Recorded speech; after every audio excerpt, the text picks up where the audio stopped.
Good morning, dear children. Today we are going to learn a new poem, Foreign Lands, written by Robert Louis Stevenson.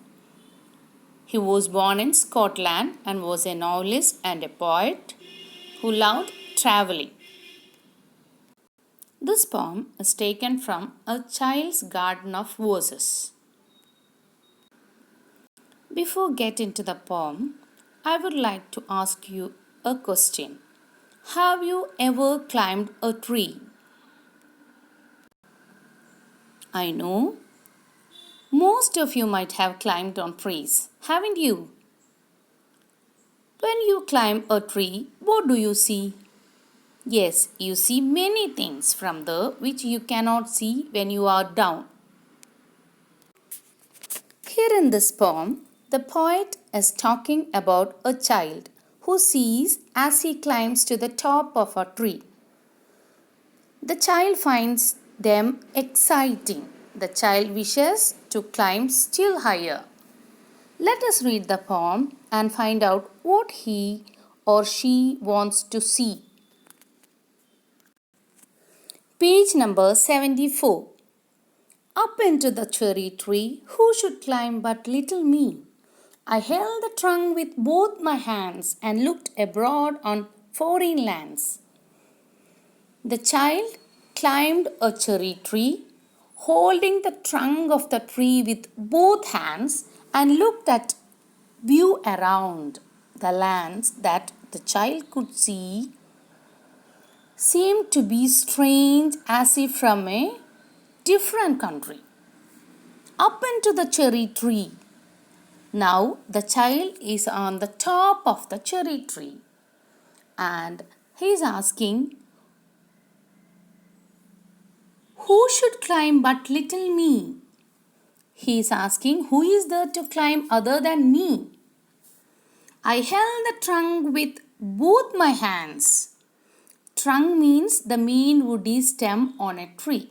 He was holding the trunk with both his hands and looked abroad on foreign lands. Abroad means all around. He looked all around by holding the tree trunk and looked abroad on foreign lands. Foreign means from a different country. So when he climbed on the top of the tree, he could see foreign lands. Are these really foreign lands? No.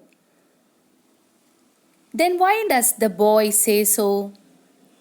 They are foreign lands for him because he has never seen or been to these places, and the child is not familiar with them too.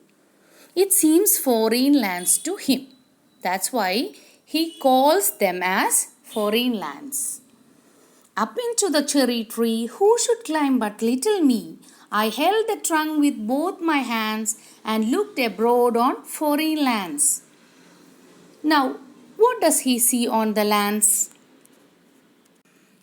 I saw the next door garden lie, adorned with flowers before my eye, and many pleasant places more that I had never seen before. I saw the next door garden lie. The child can see the garden next door, adorned with flowers before my eye. Adorn means decorated.